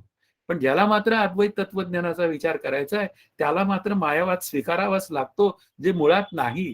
ते स्वीकारायचं आणि स्वीकारून काय करायचं? आधी मिथ्या उभारावे, ओळखवणं ते सांडावे. मग त्या मिथ्याला कळून घ्यावं आणि कळून घेतलं की त्याचाच अर्थ ते रामकृष्ण हरी होतं. म्हणजे याचा अर्थ ते दिसून सुद्धा ते नाही असा आत अंतःकरणात निर्णय होऊन जातो. म्हणून इथे मायावादाचा जो विचार आहे तो केवळ अंतःकरणात अनासक्त वृत्ती डेव्हलप व्हावी म्हणून आहे. आणि जोपर्यंत अनासक्त वृत्ती डेव्हलप होत नाही तोपर्यंत मायावादाचा विचार पूर्ण होण्याची व्यवस्था नाही. आजच्या अभ्यासातला शेवटच्या श्लोकाचा विचार आपण करूया. बाध म्हणजे काय ते सांगतात. जग व जीवभाव यांचा अनुभव न येणे हे बाधाचे लक्षण नाही. जे सत असत विलक्षण आहेत अशा निश्चयाला बाध म्हणतात. असे जर नसते तर सर्व जीव बेशुद्ध व गाढ झोपेत अनायासेच मुक्त झाले असते. आता जग व जीव यांचा अनुभव न येणं म्हणजे बाध असा कसा काय म्हणता येईल? त्याचं कारणच आहे की झोपेमध्ये आणि बेशुद्धीमध्ये आपण नसतोच. आपण मी कोण आहे हे मला कळतच नसतं. म्हणजे याचा अर्थ मी ब्रह्मस्वरूप असतो. पण काय झालं, जाग आल्याबरोबर मी माझे सगळे संस्कार आहेत पूर्वीचे बद्धत्वाचे, ते जसेच्या तसे घेऊन उठतो. याचा अर्थ काय झाला, की आपल्याला या बाधाचा निर्णय वेगळा केला पाहिजे. आता बाधाचा शब्दाची एक व्याख्या श्री यादव महाराजांनी अशी केली आहे, यथार्थ ऐक्यबोधानंतरची अवस्था. आता यथार्थ ऐक्यबोध झाल्यानंतर जेव्हा तो व्यवहाराला उभा राहतो, तेव्हा तो 2% बाधितानुवृत्तीने व्यवहार करतो. म्हणून इथे परमार्थासंबंधी अनेक भ्रम आहेत ना, ते काढून टाकले पाहिजे. की बाध शब्दाचा अर्थ की मी म्हणजे शरीर नाही. हा विचार अंतःकरणात घट्ट झाल्यामुळे आता मी कोण आहे? तर मी आत्मा आहे आणि आत्मा एकमेव अद्वितीय असल्यामुळे माझ्या ठिकाणी शरीर नाही, आत्म्याच्या ठिकाणी नाही, म्हणून माझ्या ठिकाणी नाही. म्हणून ते शरीर मिथ्या आहे एवढं कळून घेणं हा केवळ बाध आहे. सत विलक्षण अनिर्वचनीय मिथ्या कळणं हा बाधाचं लक्षण आहे. म्हणून इथे समजूनच घेताना लक्षात यायला पाहिजे की आपल्याला बाध करायचा या शब्दाचा अर्थ की व्यावहारिक स्थितीतलं जग बदलायचं नाही आपल्याला. मग त्या जगाकडे बघण्याची माझी दृष्टी बदलायची. ती पूर्वीची दृष्टी सत्यत्वाची होती आणि त्या निमित्ताने मी सतत सुखी आणि दुःखी होतो. पण ज्या वेळी माझी दृष्टी त्या बाधाची होते, त्यावेळी मात्र हे जग मला त्रास देत नाही. ते जग उलट माझ्या अभ्यासासाठी फार मला उपयुक्त आहे, असा त्याचा विचार होतो आणि या जगातला प्रत्येक व्यवहार प्रेमाने करताय. विठ्ठलाचा व्यवहार सगळ्यांशी प्रेमाने आहे आणि मी विठ्ठलाचा वंशज आहे, तर मग माझा व्यवहार सगळ्यांबरोबर प्रेमाने का नसावा? पण तो प्रेमाने व्हायचा असेल, तर मग मात्र काय आहे, बाधितानुवृत्तीचा विचार केला पाहिजे. म्हणून बाधितानुवृत्तीमध्ये मुख्य विचार का जो काय आहे, तिथे सगळे भ्रम गेलेले असतात. बाधितानुवृत्तीच्या सहजावस्थेत भ्रम गेलेले असतात आणि बाधितानुवृत्ती प्राप्त करून घेण्याचा जो विचार आहे, तो त्या साधकाचा विचार आहे. आणि त्या साधकाच्या विचारामध्ये साधनेचा विचार आहे आणि सिद्धाचं तिथे सहज जीवन आहे. म्हणून श्रीगुरु मला एकदा बोलताना बोलले होते, की अरे त्या जीवनमुक्त झालेल्या माणसाला सगळे व्यवहार करावेच लागतात. फक्त त्याचे व्यवहार हे अनासक्त वृत्तीने असतात. त्याचे व्यवहार हे काय म्हणूया मिथ्यात्व दृष्टीने असतात. ते सहजच स्वरूपाकार झालेले असल्यामुळे ते प्रत्येकाकडे पाहताना काय दृष्टीने पाहतील हे सांगता येत नाही. कधी ते सर्व ब्रह्मवादातनं पाहतील, कधी ते मिथ्या दृष्टीने पाहतील, असं जीवन ते असतं. आणि त्या जीवनात अंतःकरणावर ओरखडा नसतो. सहजच ती अंतःकरण वृत्ती शांत असते. कदाचित क्षणभर ती इकडे-तिकडे होते. त्याला सुख-दुःख होत नाही असं नाहीये. एखादं जर का त्याच्यासमोर ॲक्सिडेंट झाला जीवनमुक्तासमोर, तर त्याला दुःख होतं असं नाहीये. दुःख होतं. पण त्यातून तो बाहेर पडतो. आम्ही काय होऊन जातो, त्या दुःखात रडत बसतो. माझ्या जीवनात आलेली दुःख याच्यात माझं जीवन वाहून जातं. त्या जीवनमुक्ताचं जीवन वाहून जात नाही, कारण हा घडलेला प्रसंग मिथ्या या जगातला मिथ्या प्रसंग आहे. ही त्याची अंतःकरण वृत्ती प्रत्यक्ष ग्वाही देत असते. आणि आमची अंतःकरण वृत्ती ही सत्यत्व दृष्टीची असते. म्हणजे जगत सत्यत्व, देह सत्यत्व. त्यामुळे तिथे मात्र ती सुखी किंवा दुःखी होते. असं सुख-दुःखातीत होणं हे या बाधाचं लक्षण आहे. आणि ते बाधाचं लक्षण हे सहज झालं पाहिजे. म्हणून या जीवनमुक्ताचं जीवन जे आहे ते 98% अद्वैत आणि 2% बाधितानुवृत्तीतलं असतं, असंही ते मला बोलले आणि ते विचार मला आता हळू ते अभ्यास करताना पटायला लागले. का पटायला लागले? तर तसं वागण्याचा प्रयत्न केला पाहिजे. ज्या दिवशी मी तसं वागण्याचा प्रयत्न करेल, त्या दिवशी मी सहजच माझ्या आनंदाशी एकरूप होईल. पण तोपर्यंत मात्र या चित्रदीपाचा विचार आपल्याला करणीय आहे. आज आपला अभ्यास इथे थांबलेला आहे, असं समजूया आणि थांबूया. जय जय रघुवीर समर्थ. हरि ओम तत्सत श्री पांडुरंगाय नमः.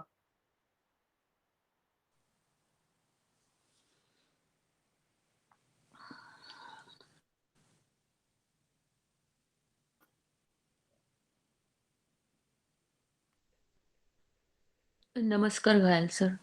नमस्कार. ती 2% जे आपण म्हणाला ना बाधितानुवृत्ती, ते असं रॅन्डम आहे का आकडा 2%? नाही, तो रॅन्डम आहे. का माहिती का, की व्यवहार करण्यासाठी ती वृत्ती शिल्लक असावी लागते. हं. आणि ती व्यवहार करणारी वृत्ती ही अनासक्त वृत्ती ती व्यवहार करते. मग हं. त्याच्यात त्याची अद्वैत स्थिती बिघडत नाही. अद्वैत हां. स्थिती हा प्रथम विचार आहे. हं. बाधितानुवृत्तीमध्ये आधी बाधितानुवृत्ती आहे का आधी अद्वैत स्थिती आहे? हं. प्रामुख्याने मुख्यत्वाने अद्वैत स्थिती आहे. पण अद्वैत हं. स्थितीत म्हणजे बोधात व्यवहार नाहीये. हं. मग व्यवहार करायचा असेल तर ती अंतःकरण वृत्ती खाली आली पाहिजे. मग किती खाली आली? हं. काहीतरी परिमाण दिलं पाहिजे ना, युनिट दिलं पाहिजे. म्हणून ती 2% बाधितानुवृत्ती अशा पद्धती. आता अजून एक तो श्लोक जो 4 होता, म्हणजे हां, तो सगळा आपण छान सांगितलं, समजला वगैरे. हां. पण मला असं विचारायचं, ते जे चित, अंतर्यामी, सूत्रात्मा आणि विराट हे जे हो. 4 सांगितले, हं. ते जगाच्या सृष्टीच्या रेफरन्सनी सांगितले, हां. राइट? आता जो विराट तर शब्द मग मला सांगितलाय नाही, तो माझा प्रश्न असा आहे, की ते हां, सृष्टीच्या रेफरन्सने सांगितलं ते सगळं समजलं. हां. मग आता जे सृष्टीत किंवा ब्रह्मांडात तेच पिंडात, तर मग ते आता मला पिंडाला जर लावून घ्यायचं असेल, हो. तर मला असं विचारायचंय, की त्यातले मला 4 3 घटक कळले, कशाला हां, लावायचे ते. कदाचित अजून बरोबर नसतील, पण मी विचारते आपल्याला. हां, चित म्हणजे कुटस्थ ना? हां. त्यातला त्यातला हो. चित म्हणजे चित कुटस्थ. म्हणजे सध्या मी व्यापक ब्रह्म, व्यापक हां, ब्रह्म. म्हणजे कुटस्थ म्हणून आपण जीवात, पिंडात तो जे तो म्हणतो. जीवाच्या निमित्ताने आपण म्हणतो. व्यापक हां, हां, चैतन्य पण जणू मला काही आता संकुचित झालं, की ते कुटस्थ रूपात हां, बोलतो तर आपण. मला जीवाच्या दृष्टीनेच हे 4ही समजावून घ्यायचे आहेत. तर हां, त्यातला तो चित समजला. हां, नंतर विराट म्हणजे शरीर. मी आता जंप करते, कारण हां, ते समजलेलं मी आधी सांगते, की विराट हां, म्हणजे शरीर, आपलं स्थूल शरीर. हो. आणि सूत्रात्मा जो आहे म्हणजे रेखा, हां. ते म्हणजे अंतःकरण का? नाही, नाही, नाही. ते म्हणजे त्यांनी काय सांगितलं इथे बघा. सूक्ष्म शरीरात प्रवेश केलेल्या आत्म्याला सूत्रात्मा म्हणतात. म्हणजे व्यष्टीसापेक्षतेने जो जीव आहे ना, हं. त्याला त्यांनी सूत्रात्मा म्हणलंय. म्हणजे तो म्हणजे चिदाभास म्हटलं तर? चिदाभासच, थोडक्यात हं. चिदाभासच, जीवच. म्हणजे सूत्रात्मा म्हणजे इथे चिदाभास, विराट जीवच म्हणजे इथे धरायचं. स्थूल शरीर, राइट? हां, आता हां. अंतर्यामी मला जरा एक्सप्लेन करा ना, आता प्लीज. अंतर्यामी म्हणजे ईश्वर. त्यांनी मायावी असं म्हटलेलं आहे सरळ. पण मग तो आता ह्या संदर्भात कुठे म्हणजे काय, कुठे? आता हे बघा, आपण जेव्हा या सृष्टीची कल्पना करतो ना, तेव्हा आपण प्रथम जो विचार करतो तो ब्रह्मस्वरूपाचा करतो. करेक्ट? आलं लक्षात? या. हां. मग त्या ब्रह्मस्वरूपाला स्फुरण झालं आणि ईश्वराची निर्मिती झाली. हं. हा त्यातला दुसरा विचार.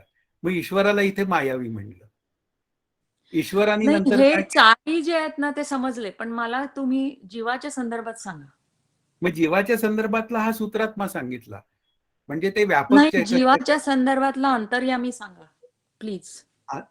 जीवाच्या संदर्भातला तो जो जीव आहे ना, तर तो जीव आहे तो नियम्य आहे. आलं लक्षात? तो चिदाभास आहे, ते आपण बोललो. मग तो झाला अंतर्यामी कोण? नियम्य आहे. पण तो मायावी ईश्वर आहे ना, तो त्या प्रत्येकाच्या अंतःकरणात असतो. पण आपण म्हणत मग नाही का? मग तो नाही, त्या प्रत्येकाच्या अंतःकरणात असतो. म्हणून आपल्याला उपदेश केला जातो ना, की कोणाचं अंतःकरण दुखवू नका म्हणजे विनाकारण. ते इनर व्हॉइस म्हणजे ते अंतर्यामी का? तसं नाही, तसं काही नाहीये. तसं नाही. अजिबात नाही. इनर व्हॉइसचा काही संबंध नाहीये इथे. की तोच सूत्रात्मा जो आहे, म्हणजे तो जो सॉरी, तो जो मायावी अंतर्यामी ईश्वर आहे, तोच प्रत्येकाच्या अंतःकरणात प्रवेश करतो. आपण म्हणतो, त्यांनी ते जग निर्माण केलं आणि तो त्या आकाराचा झाला. आता जग निर्माण केलं त्याच्यात जीव पण आला. त्यांनी जीव म्हणजे तो निर्माण केला. अंतर्यामी पंचकोशात म्हणायचं का? अंतर्यामी पंचकोशात असलेला? आता पंचकोशाचा विचार जेव्हा तुम्ही करायला जाता त्यावेळी तो 5 कोशांचा विचार आहे. आलं लक्षात. तो अंतर्यामी तिथे आहे का असं म्हणायचं? अंतर्यामी आता हे बघा, आता तो अंतर्यामी काय आहे, त्या अंतःकरणामध्ये तो व्यापून आहे ना प्रत्येकामध्ये. अशा अर्थाने तो विचार आहे. अंतर्यामी शब्दाचा अर्थ तुम्ही ईश्वर पकडला, की मग तुम्हाला काही अडचण येणार नाही. तो ईश्वर सर्वांमध्ये आहे. नाही, कारण आपण जीवाच्या डेफिनेशनमध्ये 3 गोष्टी मानतो हां. आणि त्या तिन्ही त्या सूत्रात्मा, विराट आणि चित्त त्याच्यामध्ये होऊन जातात. पण ते अंतर्यामी कुठे बसतच नाही असं म्हणते. अंतर्यामी काय आहे? अनुप्रविशत श्रुती आहे ना, ती असं सांगते ना, की त्या ईश्वराने हे म्हणजे त्या मायावी ईश्वराने हे जगत निर्माण केलं आणि तो त्या आकाराचा झाला. म्हणजे काय झाला? तोच जीव झाला, तोच पाणी झाला, तोच प्रत्येक भूत झाला, अशा अर्थाने ते मांडलेलं आहे. म्हणून तो नियामक आहे. आपण म्हणलं, विचार मागे केला होता की एक फळे खातो आणि एक नुसता पाहतो. आता फळे खातो तो जीव आणि नुसता पाहतो तो ईश्वर, अशा अर्थाने. पण नुसता पाहतो तो कुटस्थ ना. नाही नाही, कुटस्थ पाहतच नाही. कुटस्थ एकमेव अद्वितीय आहे, तो कसा पाहिल? कुटस्थ अच्छा. म्हणजे आत्मा काही पाहत नाही. म्हणजे ते लक्षात जीवाच्या डेफिनेशन मध्ये अंतर्यामी नाही आहे, पण आहे, ऍक्च्युअल आहे. आहे, आहे. कसा आहे की तो जीवाचं नियमन करतो ना, त्याला पण त्याच्या कर्माची फळं पण देतो, बघा सगळं ना, काही देतो. या अर्थाने ते नियमन आहे. पण बघा ना, जीवाची डेफिनेशन मध्ये 3 घटक आहेत. एक हां. आहे कुटस्थ आत्मा, त्याचा प्रतिबिंब बुद्धीत, म्हणजे चिदाभास आणि बुद्धी. मग ह्याच्यात इथं अंतर्यामीचा कुठे उल्लेखच नाहीये. आता ती फक्त जीवाची डेफिनेशन केलेली आहे. आलं का लक्षात? हम्म. जीवाच्या डेफिनेशन मधला हा विचार आहे. कोणाचा तरी माईक हे झालेला आहे, तो बंद करा. तर जीवाच्या डेफिनेशन मधला तो विचार आहे. बुद्धी अधिक आत्मा अधिक बुद्धीत पडलेलं प्रतिबिंब. आणि ईश्वराचा जेव्हा विचार येतो, तोच व्यापक ईश्वर, म्हणजे ब्रह्माच्या खालोखाल व्यापक असलेला व्यापक ईश्वर, तो त्या जीवाच्या अंतःकरणात प्रवेश करतो आणि पुन्हा त्या अंतःकरणात राहून त्याचं नियमन करतो. त्याला त्याच्या कर्माची फळं देतो. या पद्धतीने म्हणजे तो जीवाला ऍडिशनल आहे आपल्या अंतर्यामी प्रमाणे. आहेच आहे, पण तो वेगळा नाहीये कोणी. म्हणजे नाही. ऍडिशनल असला तरी वेगळा नाहीये. केवळ आपल्याला आज्ञा पाळण्यापुरती केलेली ती एक व्यवस्था आहे. असं तेवढं हम्म. जग नावाची व्यवस्था कल्पित आहे. मग ती आज्ञा नावाची व्यवस्था पण कल्पित धरायची आणि आज्ञा पाळून मी माझ्या स्वरूपाशी एकरूप व्हायचं, हा यातला विचार. ओके. म्हणजे हा, त्याला जीवामध्ये घ्यायचं नाही, त्याला जीवाला सोडून घ्यायचं असं. नाही म्हणजे घ्यायचं ना, जीवात घ्यायचं अशा पद्धतीने. कारण का, मी प्रत्येक जीवाचा आदर राखण्यासाठी ते ईश्वर तत्व त्या जीवामध्ये सुद्धा आहे. विष्णुमय जग वैष्णवांचा धर्म. प्रत्येक वैष्णवामध्ये तो विष्णू आहे, असा त्याचा अर्थच झाला ना. पण ते तुम्ही ते पक्षाचं उदाहरण सांगितलं तसं, आता जेव्हा आणि मी इथे पण आहे ना, ईश्वर नाही, नाही. सर्व भूतानाम, अशी नाही एक आहे ना हां. नाही भगवद्गीतेतला तुम्ही विचार. हां. हा. तुम्ही जेव्हा पक्षाचं उदाहरण सांगितलं त्याच्याप्रमाणे, जेव्हा हम्म. जीव मी कर्म करतो असं सोडून मी साक्षी करतो, तेव्हा तो चौथा घटक निघून जातो, हा, असं आहे. मग कारण शेवटी ब्रह्मज्ञान जर व्हायचं असेल ना, तर ईश्वराच्या आज्ञेशिवाय ते शक्य नाहीये. ईश्वराचा आशीर्वाद आपल्याला लागतो. हं, ईश्वराला बायपास करून जाता येत नाही. हं, हा त्यातला पार्ट आहे. हं. हा, ईश्वर आणि पर्यायाने मायेला पार करणे. हा, माया, माया म्हणजे माया शब्दाचे अनेक अर्थ आहेत आपल्याला. माया अज्ञान या अर्थाने तुम्ही पार करण्याची भाषा बोलू शकता. हं. हा त्यातला भाग आहे. वास्तवात ते काहीच नाहीये, पण कल्पित रूपाने आपण तात्पुरतं ते गृहीत धरलेलं आहे. आता ते हो. गृहीत धरायचं, आधी मिथ्या उभा राहावे आणि ते नंतर सोडून द्यायचं. म्हणजे ते मिथ्या जसं ठरत जाईल तसं माझी अंतःकरण वृत्ती आनंदाकडे निघून जाईल. हा त्यातला हां. भाग. हा. हो, पण माझा बराच घोटाळा त्या अंतर्यामी ईश्वर नाही, मग ते कुठे. या या या भागातनं विचार करू नका. हं. ब्रह्म, नंतर त्यानंतर स्फुरण झाल्यामुळे निर्माण झालेला ईश्वर आणि बरोबर. त्यांनी निर्माण केलेलं जगत आणि जीव, हो. असा मला विचार करायला एक दिशा मिळाली आणि त्यामुळे बस. जरा बरं वाटतंय. अशा अ, पद्धतीने विचार करा. हा, बरोबर आहे. शेवटी हे काही वेळा काही भाग क्लिष्ट असतात. म्हणजे गरज हो. नसताना ते काही भाग. नाही कळतं ते सुद्धा, की ह्याच्यात हा, काय पण कशाला. शेवटी आपली फ्रेम ऑफ रेफरन्स आहे ना, ती पक्की पाहिजे. हो. ती मूळची फ्रेम ऑफ रेफरन्स काय आहे की ब्रह्म, नंतर त्यानंतर ईश्वर, हं. त्यानंतर हे जगत आणि या बरं. जगतामधला जीव. बस. हो. जीव, जगत, ईश्वर आणि ब्रह्म या चार बरं. फ्रेम ऑफ रेफरन्स मध्ये आपण आपला विचार करायचा आणि त्याला हो. जोडत जायचं. हं. असं. म्हणजे एक तर म्हणजे देहाचा विचार करताना मी तेच म्हणतो, एक तर स्थूल सूक्ष्म कारण महाकारणचा विचार करा, नाहीतर हं. 5 कोशाचा करा. जो पटतोय तो करा. अच्छा, अच्छा. नाहीतर मग दोन्ही एकमेकांमध्ये घालताना काही जणांचे बरेच घोटाळे होतात. हो, मग त्याला बरोबर. म्हणतो तुला काय कळलं? तो म्हणतो मला 4 देहांचा विचार कळला. मग म्हणलं 5 कोशांचा विचार सोडून दे. काहीच गरज नाही तुला. Okay, okay. हां, अशा पद्धतीने विचार करायचे. हां. पण एकूण आत्मस्वरूपाचा अनुभव घ्यायचा, हा त्यातला विचार. हो. हं. Thank you sir. Okay. Hello sir, नमस्कार. नमस्कार. हे जो ब्रह्मस्वरूप आहे ते शरीरात संकुचित रूपानं आत्मा आहे, बरोबर आहे. हा बरोबर आहे. हा मग जीव हा आहे. मग आता हो ते तो पण काय आहे की तो परमात्माचं स्वरूपाचंच हे आहे आहे की तो तो वाच्यार्थाने हा. जीव आहे आणि लक्षार्थाने परमात्माच आहे. मग ते पहावे आपणासे आपण जर म्हटलं तर जीवानच जीवाशी पाहायचं का आत्म्याशी नाही नाही नाही, पहावे आपणासी आपण, म्हणजे यामध्ये एक आपणासी आहे आणि एक आपण आहे. पाहणारा जो आहे तो जीव आहे बर हा हा आणि ज्याला पाहायचंय ते स्वरूप आहे. पण स्वरूप काही वेगळेपणाने पाहता येत नाही. हो हो हो मग हा ते हा एकरूपतेने पाहावं लागतं. साक्षात्कार या शब्दाचा अर्थ मला काही वेगळेपणाने कळलं असं नाही. साक्षात आकार अशी फोड हम्म. नाहीये. साक्षात्कार या शब्दाचा अर्थ तेच होऊन जाणे. देव शोधावया गेलो देवची देव होऊन. हा, ही समर्थांची भाषा आहे. म्हणजे तशा मग तो आत्मा जो शरीरात आहे त्याच्याकडं नाही पाहायचं की त्यांना त्याच्याकडे नाही आपल्याकडेच पाहायचं, म्हणजे पाहायचं. त्याच्याकडे पाहणार कसं मी? होय प्रश्न तो तो नाही डोळ्यांनी कळत नाही. दिसत नाही. हा बरोबर हा, आहे बरोबर. मग त्याच्याकडे पाहायचं म्हणजे काय करायचं, तर अंतःकरण वृत्ती शांत करायची. हा हा ज्या दिवशी माझी अंतःकरण वृत्ती शांत होते त्यावेळी मी त्याला पाहिलेलं असतं. आता खरं त्यावेळी त्याला मी पाहिलेलं असतं तर त्याचं वर्णन करा तुम्ही. हा मग त्याला येईल का? आधी ब्रह्माचंच हे त्या आत्म्याचंच अधिष्ठान असतं ना सगळ्याला हे. आत्मा आणि ब्रह्म हे दोन वेगळे विषयच नाहीयेत. मग केवळ ते एक आपलं शरीराच्या निमित्ताने त्याला संकुचित झाला की त्याला जीव म्हणायचं. त्याची व्याख्या आहे ना आभासवादाची. व्यापक हो चैतन्याला संकुचित हो करणारी केवळ वृत्तीच न मानता त्यात आभासाचाही स्वीकार करतात आणि मग जीवाच्या आणि ईश्वराच्या व्याख्या होतात की अज्ञान विशिष्ट साभास चेतन म्हणजे जीव, नंतर हम्म. माया विशिष्ट साभास चेतन म्हणजे ईश्वर. अशा ईश्वर पद्धतीचे तो विचार आहे.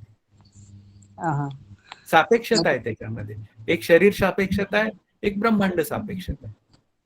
हा म्हणजे हा बस वृत्ती शांत करून जीवानं बस अभ्यास आपल्यातच तेवढाच परमात्मा तत्व शोधायचं आणि त्याच्याकडेच पाहायचंय असंच शोधायचं, अर्थ आहे. म्हणजे ते शोधलंच जातं. हा त्याला हा पर्याय नाहीये. हा शोधलंच जातं. वृत्ती बर शांत झाली ना की शोधलंच ते. हा हा हा हा, ज्या वेळी माझी वृत्ती शांत आहे ना त्यावेळी मी आनंदात आहे. बरोबर तुम्ही स्वतः जरा थोडस तुमच्या अंतःकरणात झाका, म्हणजे बघा, आणि मग आता इथे आपण अर्धा तास पाऊण तास जो अभ्यास केला हो तो जर विचार मागे केला तर तिथे माझी अनुकूल प्रतिकूल जी वृत्ती आहे ती तिथे नाहीये. हो बरोबर आहे. आणि आता बरोबर जेव्हा आपलं सगळं संपतं त्यानंतर हम्म. तुमची अंतःकरण वृत्ती प्रफुल्लित राहते का नाही? हो का राहते? असा कधी विचार केलाय का? त्याचं कारणच आहे की आता तुम्ही अंतःकरणाला कुठेही विशेष केलेलं नाही. नाहीये सहजच सगळं शांत तुमचं अंत आहे. सगळं मन ह्याच्यात एकाग्र करून ऐकल्यामुळे एकाग्र आहे, सगळी शांत आहे, वृत्ती शांत शांत आहे. झाली. जरी हो तुम्ही ऐकताय, मी सांगतोय असे भाव आहे, तुम्ही बोलताय हो मी ऐकतोय, तरी माझी अंतःकरण वृत्ती शांत आहे. ती विशेषत्वाने अनुकूल प्रतिकूल भाव रहित आहे. मग हो अशा हो पद्धतीने जर असेल तर हा त्या अंतःकरण वृत्तीचं आता वर्णन करा तुम्ही. येईल का करता? नाही त्यालाच म्हणतात आनंद. आता ही फक्त या निमित्ताने झाली आहे, ती निर्निमित्त पाहिजे. हा त्यातला भाग हा आहे. हा हो असं. छान धन्यवाद सर.